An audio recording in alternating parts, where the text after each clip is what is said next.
আর কোনো ডকুমেন্টস নাকি নাই? আর কোনো ডকুমেন্টস নেই, ভাড়া দিছি আমরা। আমাদের বাকিগুলোতে কিভাবে ভাড়া দিই ভাই? ভাইয়া এখন বিষয় হচ্ছে যে অফিসের ক্ষেত্রে শুধুমাত্র একটা ব্যক্তির এনআইডি কার্ড নিয়ে কি একটা অফিস ভাড়া দেওয়া যায় আপনি বলেন? তারা যে বিজনেস করবে হয় তার ট্রেড লাইসেন্স, আর যদি ম্যান পাওয়ার বিজনেস করে তাহলে রিক্রুটিং লাইসেন্স, সংশ্লিষ্ট খাতের লাইসেন্সের কি প্রয়োজনীয়তা ছিল কি না?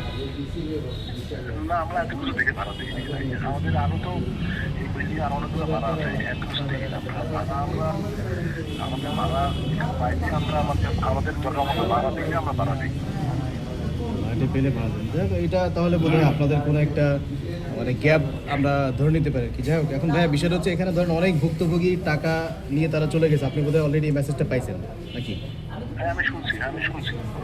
এখন ধরেন এরা যদি মামলা মোকদ্দমা করে সেক্ষেত্রে এরা যেটা বলতে যাচ্ছে যে আপনাদের সাথে তাদের কোনো সংশ্লিষ্ট আদৌ ছিল কি না, বা এখানে অনেকে জিজ্ঞাসা করছে যে এইখানে তারা কত বছর, ম্যাক্সিমাম পার্সনই বলছে তারা 4-5 বছর এখানে। তখন এই কারণেই তাদের ফেইথ আসছে যে হ্যাঁ 4-5 বছর যদি এক জায়গায় অফিস করে থাকে তাহলে মনে হয় তার বিশ্বাস।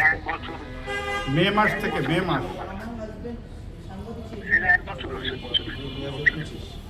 এক বছর হয়েছে তাই? আচ্ছা ভাইয়া, আপনার কাছে রিকোয়েস্ট থাকবে, আপনি আপনার নাম্বারটা আমরা কালেকশনে রাখছি। হ্যাঁ, 8 মাস হয়েছে, 8 মাস। আপনার নাম্বারটা আমরা কালেকশনে রাখতেছি। আপনার যে ডিডের কপিটা এটা একটু আমাদেরকে প্রোভাইড করবেন, এবং আপনার নামটা কি? আমার নাম সাক্ষী, কিন্তু আমি আমার একটা জিনিস আমি শেয়ার করবো আপনাদের সাথে। বুঝি নাই। আপনাদের উচিত হচ্ছে যে আপনারা যদি ওনারা যদি আপনাদের টাকা পয়সা নিয়ে থাকে, আপনাদেরকে 11 বছর নিয়ে ঠকায় থাকে, আপনার তো ওনার সাথে কোনো ওনাদের মামলা করবে। হ্যাঁ, মামলা তো করবোই। এখন কথা হচ্ছে যে মামলা করব যেখানে তারা ছিল সেই মানে ভবনে, তাদের ভবন মালিক বা আদার্স এদের সাথে কোনো সংশ্লিষ্টতা আদৌ ছিল কিনা, এটাও কিন্তু একটা প্রশ্নের বিষয়, ঠিক না? তো সেটা তো অবশ্যই মামলা করবে। যদি পুলিশ সমস্যা ব্যাক করবে, যদি পুলিশ তো করবেই। শুধু শোনেন, এখানে পুলিশ শুধু একা তো না, পুলিশের বাইরে তো আরও দেশে আরও কয়েকটা সংস্থা আছে, গণমাধ্যম আছে, আরও অনেক কিছু আছে। পুলিশ যে বাংলাদেশের পুলিশ যে কতটুকুই করে সেটা তো আপনি বা আমি সবাই তো কম বেশি জানি। যাই হোক, আইনত ভাবে তো যদি আপনারা মামলা করেন তাদের বিরুদ্ধে, এরপর তাদের বিরুদ্ধে পুলিশ ইনভেস্টিগেশন করবে, তারা কই ছিল, তারা পার্মানেন্ট কি টেম্পোরারি কি সব নিয়ে দেখবে।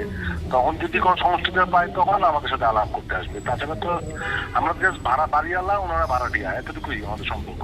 আচ্ছা ঠিক আছে ভাইয়া, সমস্যা নেই। তাহলে আপনাদের যে ডিডের কপিটা তো আমাদেরকে দেন, আর এনআইডি কার্ডের যে কপি আপনাদের কালেকশনে আছে ওইটা একটু আমাদেরকে দেন, আমাদেরকে সহযোগিতা করেন, তারপর বাকিটা দেখা যাবে, ঠিক আছে?